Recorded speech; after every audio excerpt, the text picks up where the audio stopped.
Deus. Exaltado e bendito seja o nome santo de Jesus. Nós estamos num culto de ensinamento. Nós estamos num culto de palavra. E clamamos a Deus que o Espírito Santo nos capacite para levar a sua revelação, a tua vontade, o teu querer, para todos que nos ouvem e nos acompanham, no nome de Jesus. Deus me deu uma palavra e está lá no livro de 1 Samuel. 1 Samuel, eu sei que a última palavra também foi em 1 Samuel, só que nós vamos agora partir para o capítulo 7. 1 Samuel, capítulo 7. Louvado seja Deus. Oh Deus Todo-Poderoso. Versículo 7 em diante. Amém? Aos que nos acompanham em nome de Jesus, pelo YouTube, pelo Facebook, desprenda-se dos seus afazeres, se possível agora, e acompanhe a leitura conosco. Essa palavra é viva. Essa palavra não é um conto de fada, não é uma revista em quadrinho, não é uma revista, não é um jornal. Essa palavra, ela vem dos céus para resposta, para libertação, transformação, salvação da vida daqueles que nela crêem.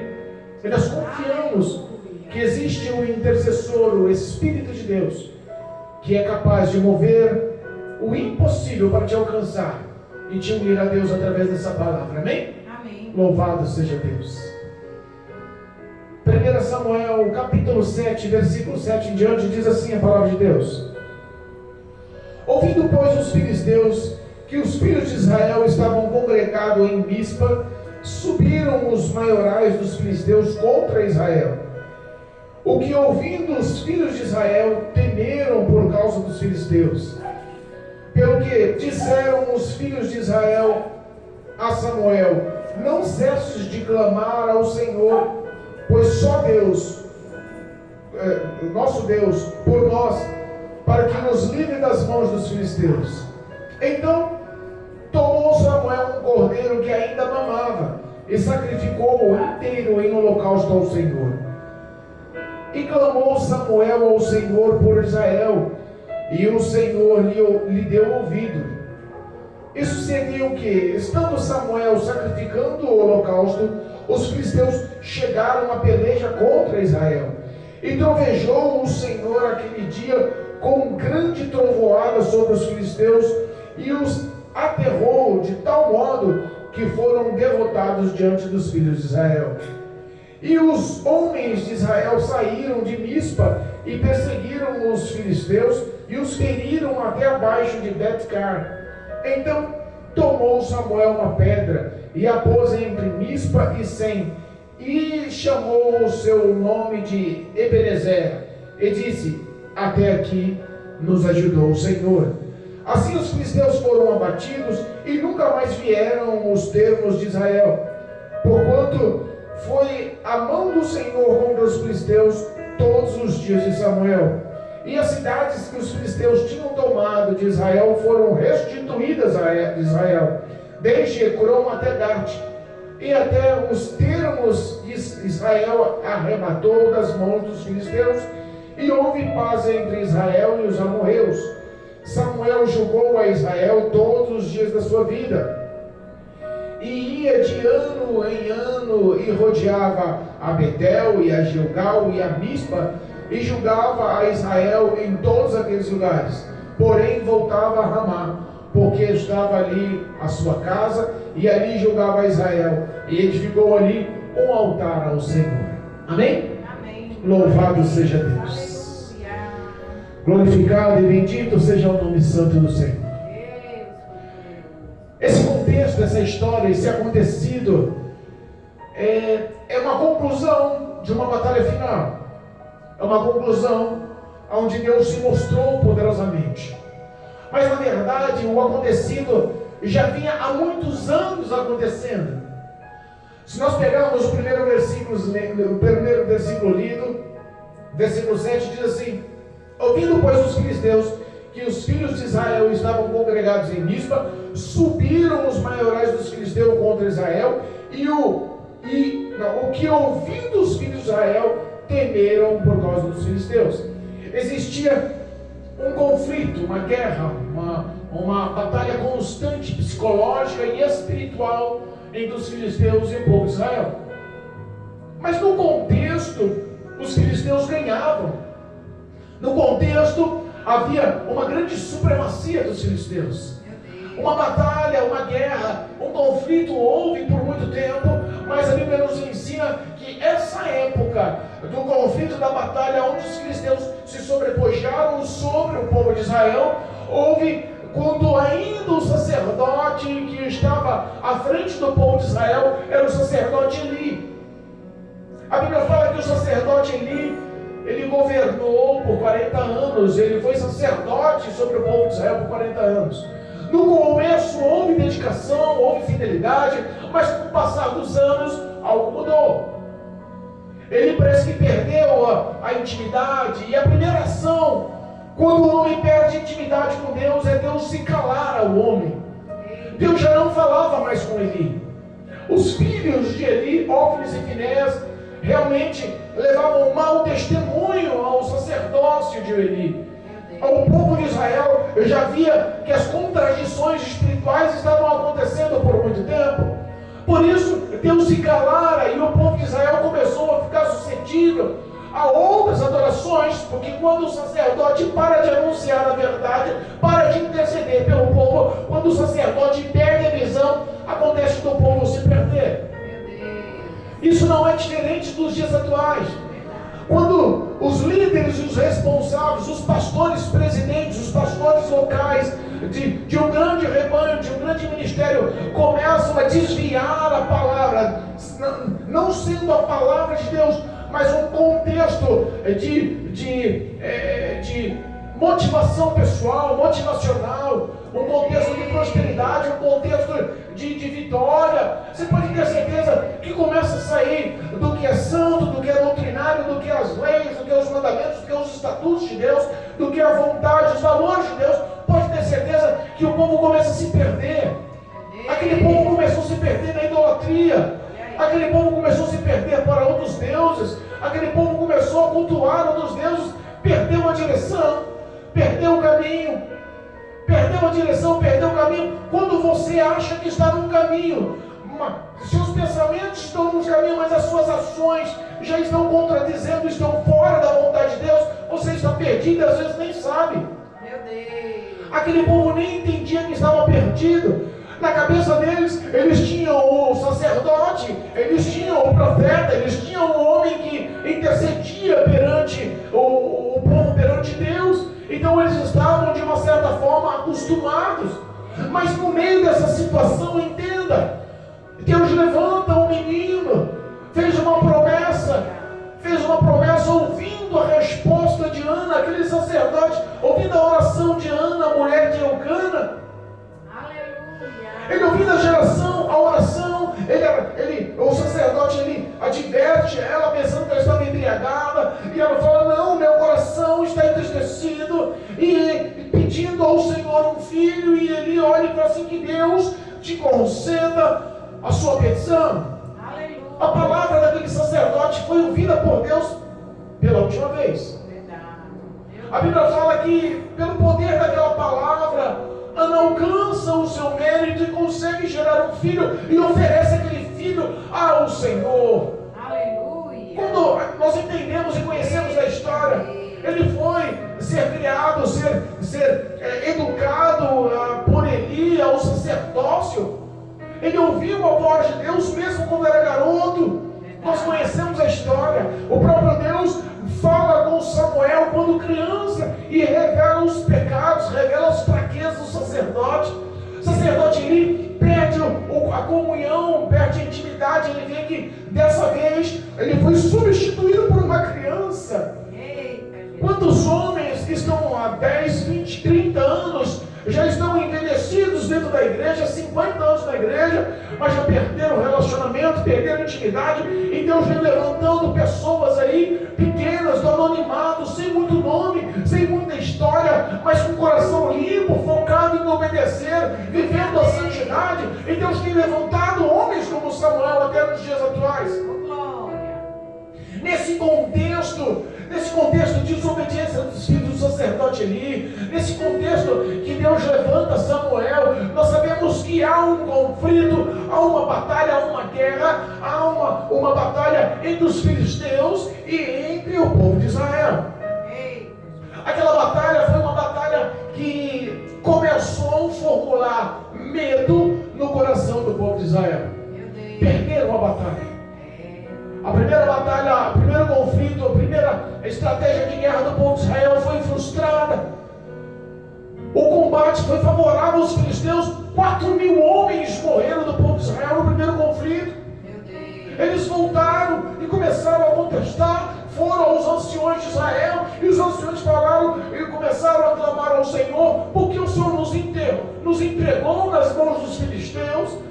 Não entendiam o que estava acontecendo. Vamos fazer o seguinte: vamos a Siló, vamos pegar e trazer a arca do Senhor, a presença do Senhor para essa batalha, e nós vamos ganhar essa batalha. E se encheram de fé e foram até Siló, onde estava o sacerdote Eli, onde estavam os Ofni e Finés, os filhos de Eli, onde estava o templo, onde estava a arca da aliança.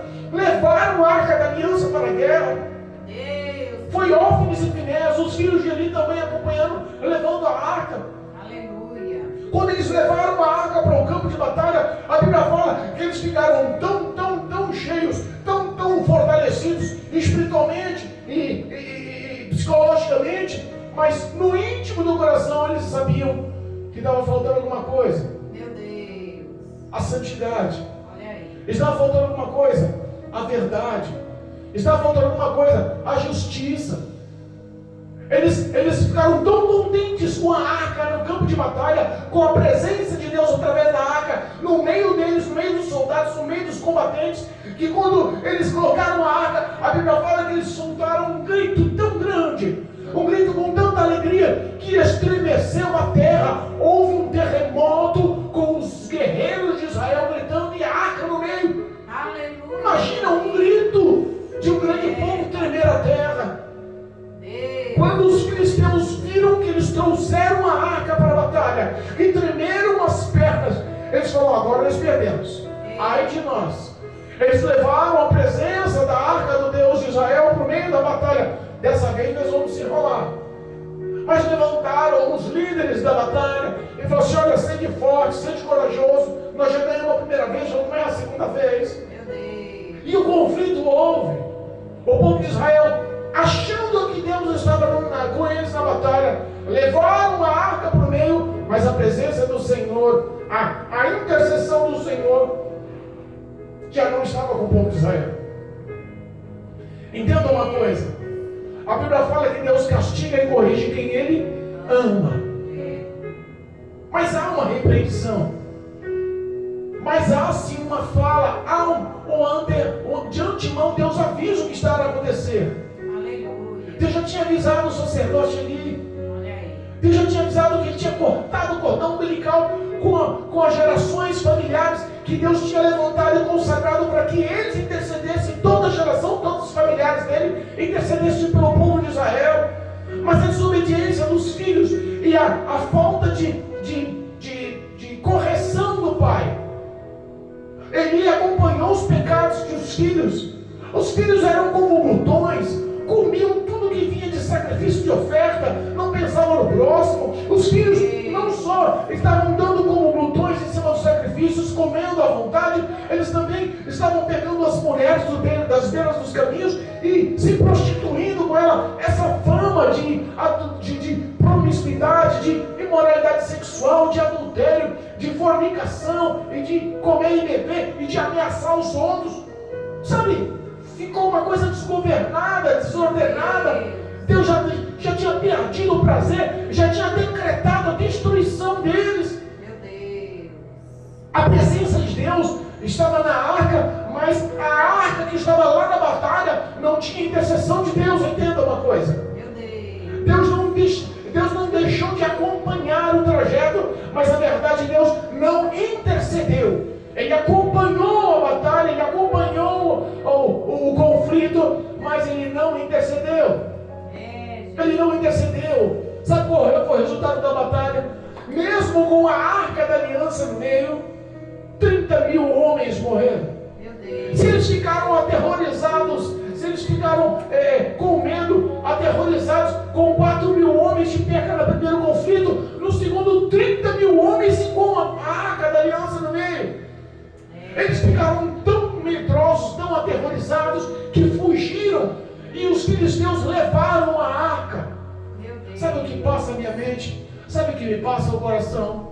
Que muitas pessoas estão enfrentando, confrontando, lutando e achando que estão do lado certo, mas já perderam a intercessão de Deus, mas já perderam o intermédio de Deus.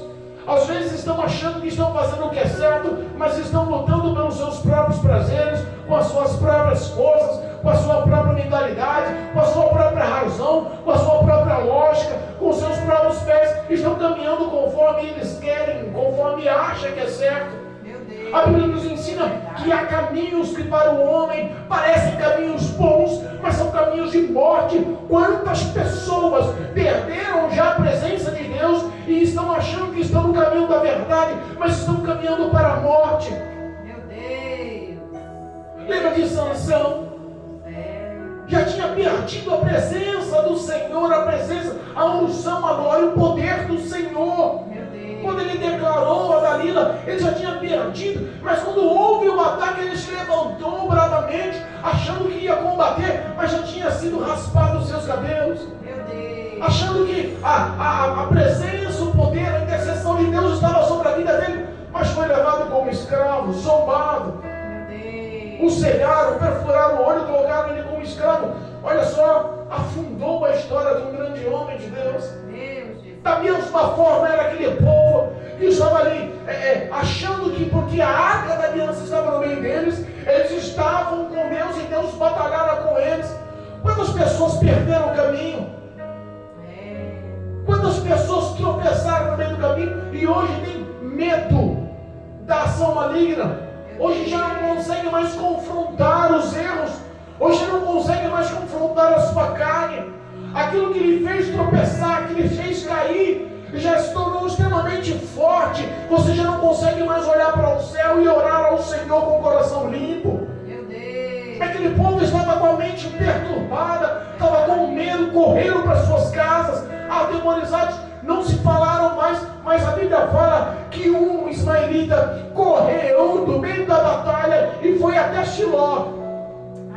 Estava ali, sentado na frente, sentado numa cadeira na entrada da cidade, angustiado, pensando, levaram a arca da aliança.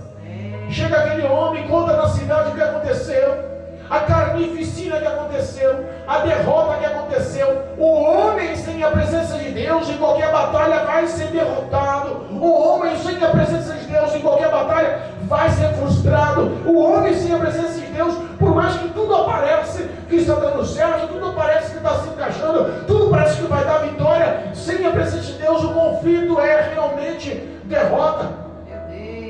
O conflito é derrota. Você não entende, mas existe um mundo espiritual. Você não entende, mas existe uma ação espiritual. E por mais que nós achamos que conseguimos vencer com os nossos braços, não conseguimos. Que nós conseguimos vencer com as nossas obras, as nossas ações, não conseguimos. Temos e dependemos de Deus. Temos e dependemos da ação, da intermediação do Senhor em nosso favor.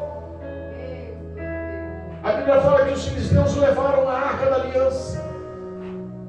Olha só, quero eu pensar aqui com os meus botões. Aleluia. Que a pior besteira que aquele povo fez, que os filisteus fez, que os inimigos fizeram, foram levar a arca de Deus, a presença de Deus para o território deles. Meu Deus. A pior besteira que é levar a presença de Deus para um local que é impuro, Eita. para um local que é consagrado a outros demônios, a outros seres, a outros deuses. Entenda o que eu estou falando. A Bíblia fala que, olha só o contexto. A Bíblia fala que os filisteus levaram a arca da aliança para o templo edificado para o Deus deles, o Deus Dagom deles. Meu Deus. Colocaram a arca da aliança do lado do Deus Dagom deles. Meu Deus. Entenda a afronta que foi para Deus. Entenda que a soberania ali a glória, o poder, a presença de Deus também inundou aquele local. A Bíblia fala que no amanhecer do outro dia, logo pela manhã, eles foram contemplar o Deus Dagon deles. E a Bíblia fala que o Deus Dagon deles estava caído, de cara na terra, de frente à arca. Eles não entenderam, pegaram o Deus Dagon, colocaram no mesmo lugar e acharam que foi uma coincidência. Meu Deus. Mas no outro dia, olha só, levanta-se pela manhã e vai adorar o Deus Dagon. Mas lá no templo de Dagon também tem a presença de Deus. E quando eles colocam e vão se posicionar, está o Deus Dagon. Dessa vez, não só caído com a cara em terra, não só caído de frente à Arca da Aliança, não só demonstrando ali a soberania da glória de Deus naquele ambiente, mas dessa vez cortado as mãos e a cabeça. Eles viram e falaram assim: não, é uma humilhação para o nosso Deus e não há como lutar. Olha aí. Deus, em sequência, eles reconheceram que a presença de Deus estava no ambiente. E Deus começa a castigar aquele povo. Deus é especialista em aterrorizar o seu inimigo. Deus é especialista em formar estratégias para aterrorizar o seu inimigo, aquele que se levanta contra você. E olha só, entenda, o povo de Israel estava em desobediência, e mesmo em desobediência, Deus amando aquele povo, e mesmo em erro, Deus amando aquele povo. O povo de Israel estava adorando a Baalins, estava adorando Asdote, estava adorando os outros deuses. O tempo se passou, a arca estava com eles. 7 meses se passaram, sabe o que aconteceu? Deus começou a colocar doenças e tumores vexamosos. Deus humilhou aqueles homens. Que é um exemplo: pragas de ratos foram lançadas nas cidades. E a Bíblia fala que os homens foram atacados com hemorroidas. Olha só, tumores imensos. Olha que vexame, que humilhação. Deus é especialista em acabar com o orgulho do homem, de acabar com o orgulho do homem. Eles poderiam bater no peito: ganhamos a guerra, trouxemos a arca do Deus de Israel para nós estamos por cima, vamos subjugar todo mundo. A partir de agora eles vão ser humilhados, a partir de agora vamos despojar o que nós temos da guerra, a partir de agora nós vamos fazer deles escravos. Eles poderiam estar com a mente cheia de planos e projetos, porque já tinham vencido a principal batalha. O povo de Israel estava com medo, atemorizado, não sabia o que fazer.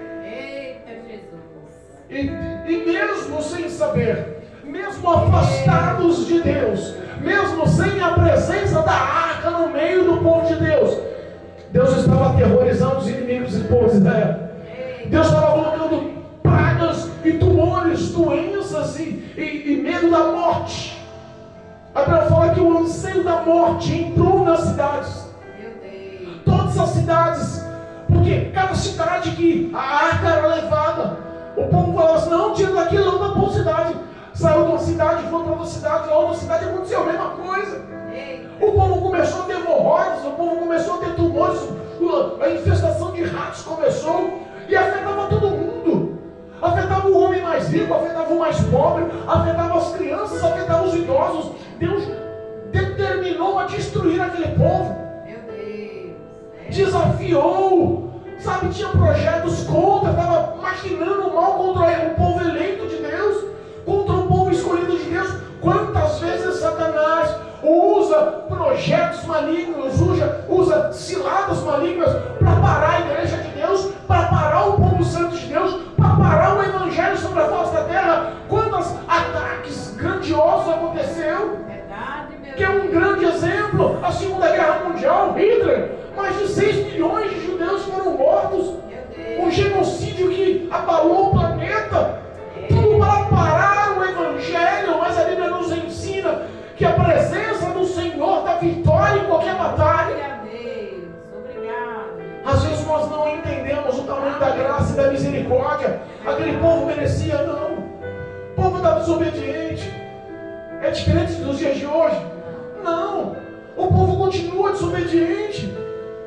Sabe, passa alguns momentos de vitória, passa alguns momentos de glamour, passa alguns momentos de renda, de lucratividade, de prosperidade, e esquecem de Deus. Meu Deus. O que nós vemos hoje são sacerdotes Elis, que já não conseguem mais reger, direcionar os filhos que é a igreja, a membresia, as ovelhas que é a igreja, já estão fazendo o que querem dentro da igreja, porque o exemplo está vindo do altar. Pessoas que estão entristecendo a Deus, já perderam a presença da arca da igreja.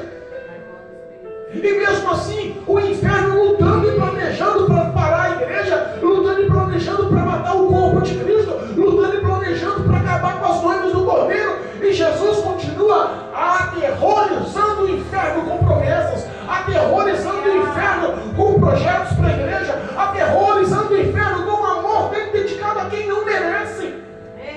Nós não merecemos a graça, nós não merecemos o perdão, nós não merecemos a misericórdia, mas mesmo assim Jesus te ama. Mesmo assim Cristo Jesus padeceu na cruz do Calvário, mostrando que o amor dele é infinito. Ele se apropriou dos nossos pecados, ele pagou na cruz do Calvário o preço pelos nossos pecados. Não há amor maior do que esse.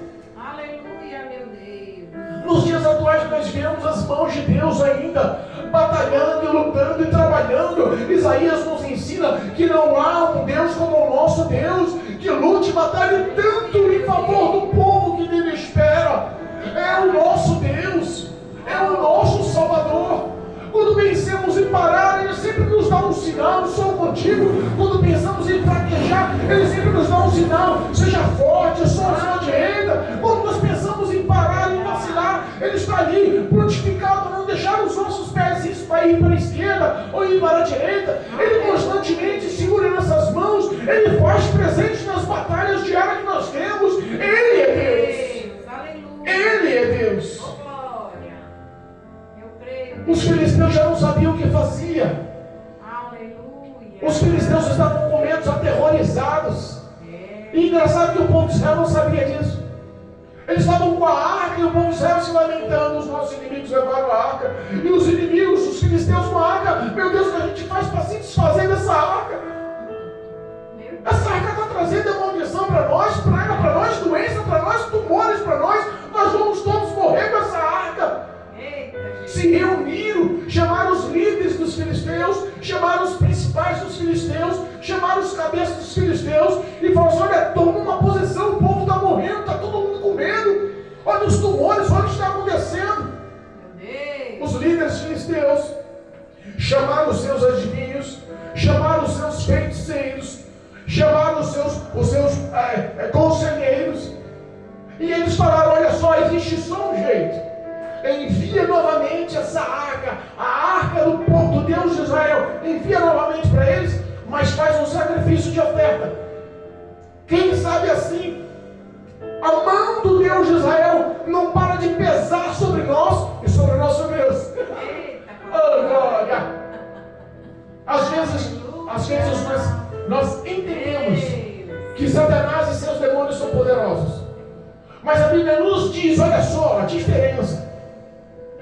Muitos dão tanta legalidade a demônios, dão tanta acessibilidade a demônios, que realmente ele se mostra extremamente poderoso e cumpre o papel, que é matar, roubar e destruir. Mas olha o que a palavra de Deus nos diz aos escolhidos, aqueles que estão lutando pela santidade, estão lutando para estar na presença de Deus. Diz assim, ó: sujeitai-vos debaixo das mãos poderosas do Senhor, e resisti ao mal, e ele fugirá de vós. Entenda uma coisa: quando o homem de Deus e a mulher de Deus se sujeita ao Senhor com santidade, com verdade, com justiça, com amor, quando o homem e a mulher de Deus se sujeita na presença do Senhor em espírito e em verdade, com as suas obras, com as suas falas, com as suas atitudes, entenda, quando você resiste, o que Satanás tenta investir contra você, o que ele tenta armar contra você, quando ele forma uma armadilha, uma cilada, que ele chega a projetar, quando ele chega perto de você, sabe o que ele vê em você? A glória do Pai. Estamos sujeitos ao Senhor, estamos debaixo das poderosas mãos do Senhor, estamos guardados embaixo das asas do Onipotente. A glória, a presença, a luz do Evangelho, a luz dessa palavra reflete em nossas vidas. A Bíblia fala que nossos inimigos, fugirão de nós. Aquele povo estava apavorado, não sabia o que fazer. Os feiticeiros, os adivinhos dele falaram assim: olha, pega um exemplo, a forma desses tumores, dessas hemorroidas. Façam desenhos e façam da mesma forma que são esses desenhos desses tumores, façam em ouro. Façam estátuas disso de ouro. E façam também estátuas dos ratos. E coloca 5 de cada um em uma caixa, um cofre. Monte uma carroça nova. Ponha 2 vacas que nunca colocaram nenhum tipo de carga sobre elas. E mande as vacas irem para a cidade deles. Oh, Jesus! O medo foi tão grande que os filisteus fizeram como eles fizeram, como eles mandaram. Meu Deus! Oh, Jesus! E diz assim, o versículo 9 do capítulo 6 diz assim, vede então, se subir pelo caminho de seu termo a Bet-Semes, foi ele que nos fez este grande mal. E se não saberemos que não nos tocou a sua mão, e que isso sucedeu por acaso. Os adivinhos falaram: faz essa carroça, coloca a arca da aliança, a arca do Deus de Israel em cima dessa carroça, põe uma caixa do lado com esses tumores de ouro e com esses ratos de ouro, 5 de cada, representando cada cidade nossa. Põe do lado da arca e bota essas 2 vacas em direção à cidade deles. Mais um detalhe: em direção a Bet-Semes. Mais um detalhe: vocês só vão colocar a vaca no caminho. Se as vacas no meio do caminho mudarem o trajeto, foi coincidência. Não foi Deus quem pesou a mão sobre nós e sobre nossos deuses. Mas se elas não errarem o caminho e forem direto à cidade deles, Bet-Semes, pode ter certeza, foi Deus que nos estava castigando. Sabe o que aconteceu? As vacas foram guiadas por Deus. As vacas não deram um só passo errado. Porque Deus queria mostrar para eles que Ele era Deus. E não há Deus Dagon, não há Deus Asdod, não há outra entidade de Baal. Não há nenhum tipo de Deus que se compare ao Deus de Israel. Aleluia. Nos dias atuais, quando as pessoas querem fazer prova, querem desafiar, quando as pessoas querem colocar à prova os cristãos, entenda, o desafio não é com o cristão é falho, é pecador, o cristão é humano, o cristão erra. O desafio é contra o nosso Deus. O desafio é contra o Criador dos céus e da terra. O desafio é contra o Filho de Deus que padeceu na cruz do Calvário e colocou o nosso nome escrito no livro da vida e nos lavou com o sangue carmesim e colocou o nosso nome nas palmas das mãos do Senhor e tem cuidado de nós dia após dia, mesmo sem merecermos, tem nos perdoado, tem nos dado de compaixão e misericórdia, tem nos envolvido com graça, tem aberto as portas, tem suprido as necessidades, tem cuidado dos nossos passos. Ele é Deus. O desafio, cuidado, o desafio não é conosco não, o desafio com o maior conosco, é com o Espírito de Deus que habita em nosso coração. Aleluia, meu Pai. Aquele povo entendeu que a luta que o povo de Israel estava vencendo contra eles, já não era no campo de batalha, já não era com escudo e lanças, já não era com espada e escudo. A luta que o povo de Israel estava vencendo é porque vinha da mão do Todo-Poderoso, o Deus de Israel, aquele que aterrorizou o povo do Egito no deserto. A fama do povo de Israel já tinha dominado, eles sabiam quem era o Deus de Israel. Decidiram se desfazer, colocaram ofertas de sacrifícios de ouro. A Bíblia fala que quando aquele carro de batalha, aquela carroça com as vacas e as ofertas e a arca do Senhor entra na cidade, o povo trabalhando, semendo o trigo, olha as vacas entrando, vê a arca da aliança em cima daquela carroça. Todos se alegram e glorificam o nome do Senhor. Todos se alegram e falam: olha só, Deus fez com que os nossos inimigos mandassem a presença de Deus para cá, não puderam suportar a presença de Deus lá. Tudo estava indo de mal a pior lá. É o que nos diz a palavra. Provérbios nos ensina que o ímpio engana e é enganado. E aonde põe a mão, vai de mal a pior. Entenda, não adianta o homem achar que pode contra Deus. Quando eles reconheceram a arca, os levitas foram chamados. A arca parou do lado de uma grande rocha.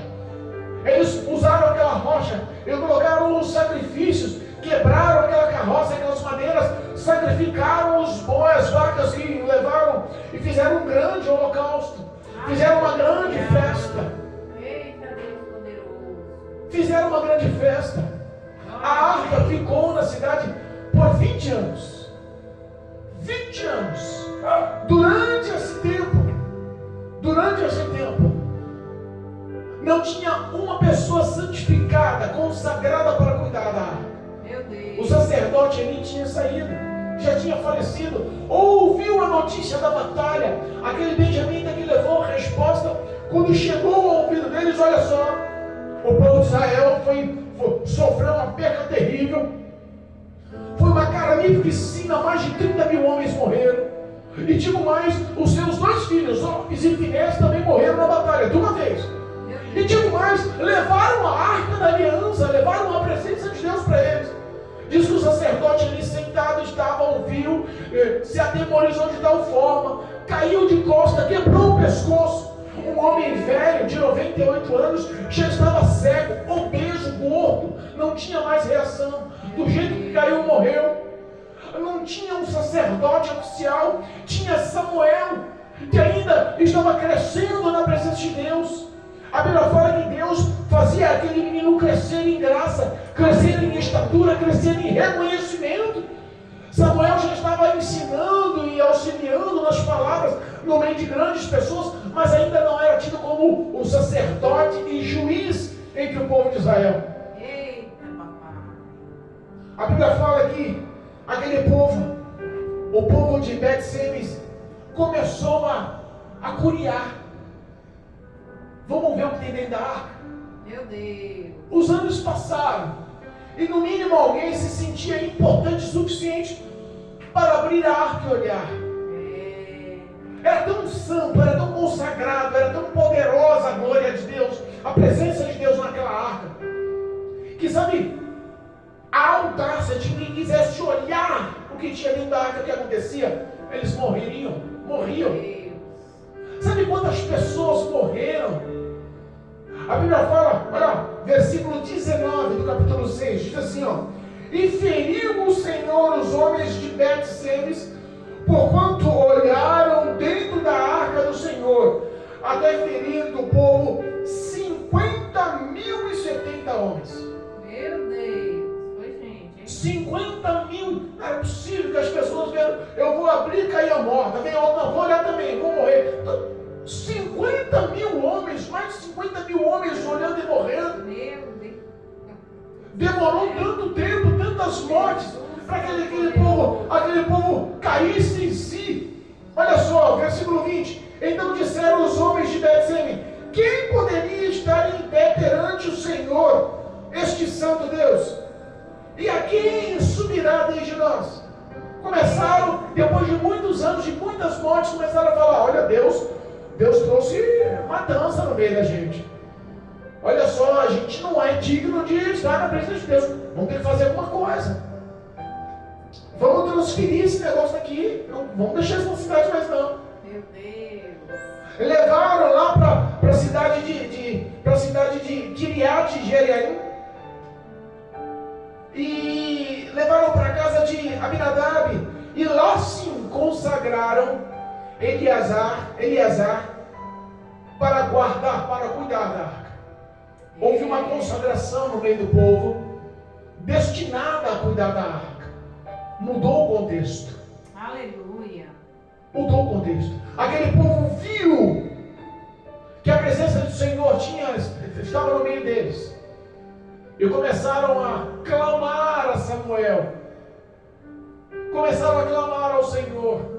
Samuel olha e fala assim: verdadeiramente vocês querem adorar ao Senhor em espírito e em verdade, de todo o coração? primeira atitude, pega todos os seus santos, todos os seus deuses, todas as suas idolatrias, pega as imagens de Baal, pega as imagens de Asdote, pega toda essa idolatria, joga fora, quebra, limpa, tira da sua casa, tira do meio de vocês, e com o coração puro se dediquem a clamar ao Senhor. Aleluia. O povo assim fez. Eita, papai. Ele reuniu todo o povo na cidade de Mispa. Todo o Israel, todo o povo de Israel estava na cidade de Mispa, com um propósito único: vamos orar ao Senhor para que Ele nos devolva a tua graça, para que Ele perdoe os nossos pecados, para que Ele venha estar em nosso meio e interceder por nós, para que Ele nos livre das mãos dos filisteus, que eles ainda estavam sendo aterrorizados, ainda estava marcado dentro do coração o medo de qualquer momento morrer na mão dos inimigos. E quando eles estavam orando, chegou a notícia aos filisteus que todo o povo de Israel se reuniu num só lugar, na cidade de Mispa. Os filisteus falaram: é o momento para fazer uma nova guerra, uma nova batalha, um novo conflito. Se reunirem em ordem de guerra. E a Bíblia fala que Samuel, ouvindo a oração daquele povo, pega um cordeiro, que não desmamou ainda, e oferece ele inteiro em sacrifício ao Senhor. E quando o coração de Samuel, porque amava aquele povo, amar quem não merece é difícil, né? Amar quem a gente quer, amar quem a gente ama é fácil. Amar quem a gente quer o bem é fácil. Amar a pessoa desobediente que não quer te dar ouvido é diferente. Samuel intercede para aquele povo. E a Bíblia fala que aquele holocausto de intercessão daquele cordeiro foi visto, ouvido e aceito pelo Senhor. Aleluia. E quando ele estava sacrificando ainda aquele cordeiro, e quando estava levando ao holocausto daquele cordeiro, enquanto todo o povo de Israel estava reunido ali, esperando a resposta daquele sacrifício, o povo filisteu, o exército filisteu, os guerreiros filisteus invadem a cidade para a batalha, querendo pegar todo o povo desapercebido. E o povo, quando soube que estavam atacando, tremeram as pernas. Ficaram com um medo tão grande, correram para Samuel. Samuel, não se canse de orar e interceder por nós ao Deus de Israel. Aleluia, meu. Você tem orado por as pessoas que têm buscado? As pessoas que têm confiado na tua oração? As pessoas que pedem muitas vezes para orar pelo pai, pela mãe. Às vezes pede para orar por um filho que está no vício.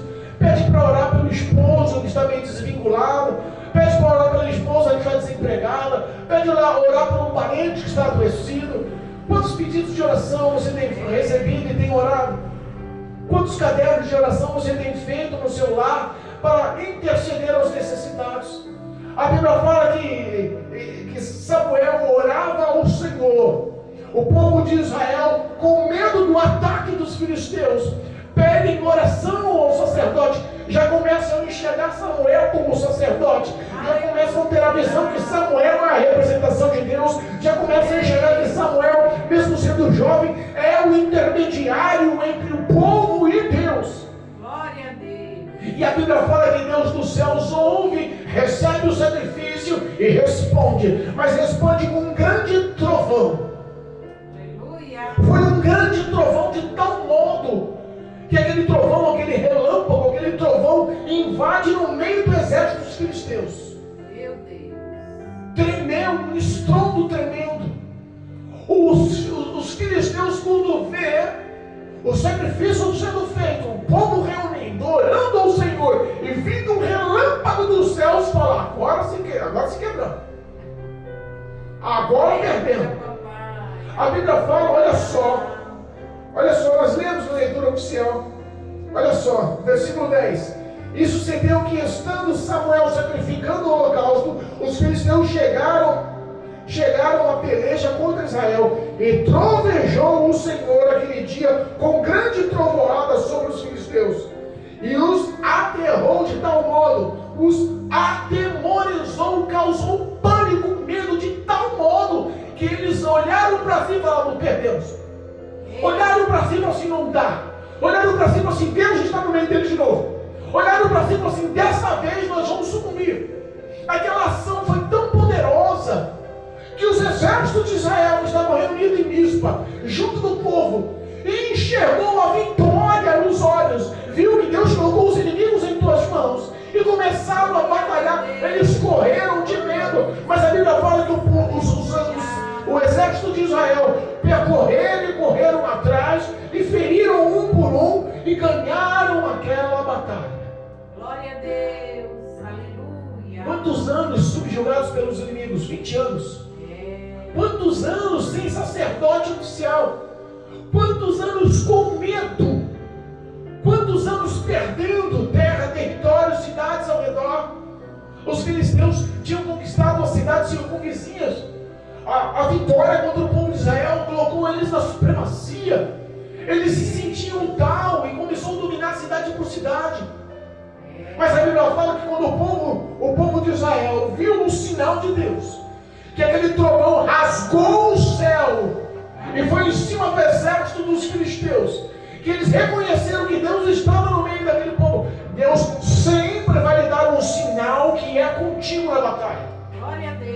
Deus sempre vai levantar um vaso, Deus sempre vai mostrar um sinal, Deus sempre vai te dar uma dica, Deus sempre vai esclarecer em sonhos, em visão, em revelação, pela palavra. De uma forma ou de outra, Deus vai mostrar que é contigo na batalha. Aleluia.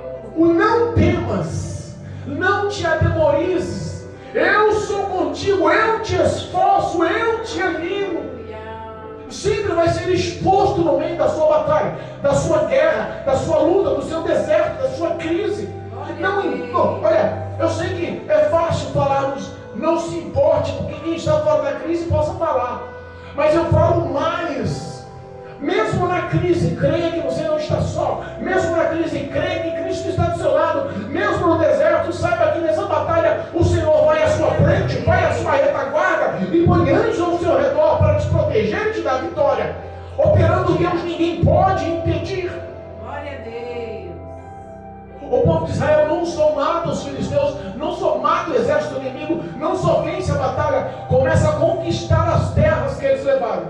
Eita, papai. Começa a conquistar as cidades que eles tomaram.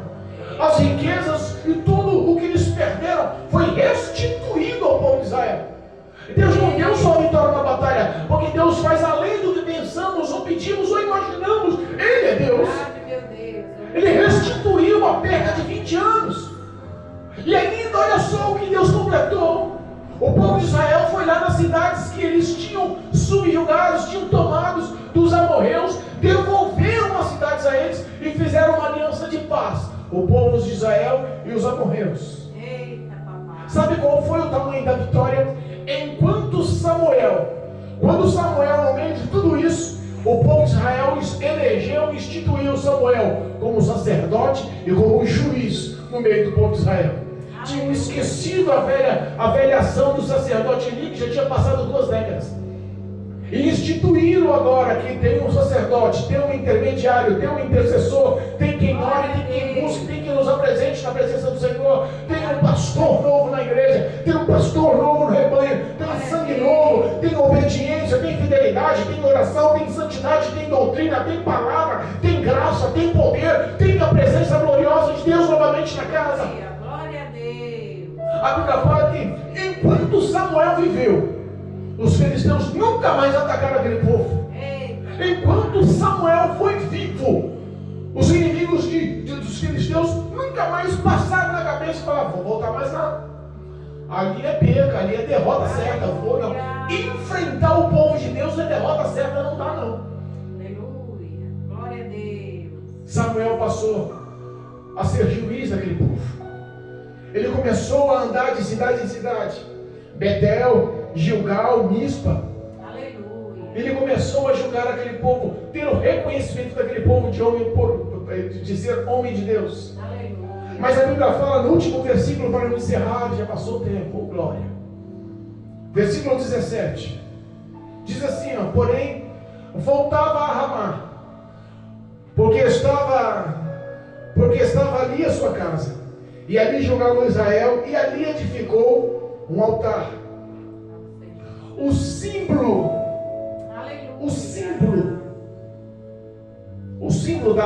de que Samuel se tornara o sacerdote e juiz foi edificado sobre aquela pedra.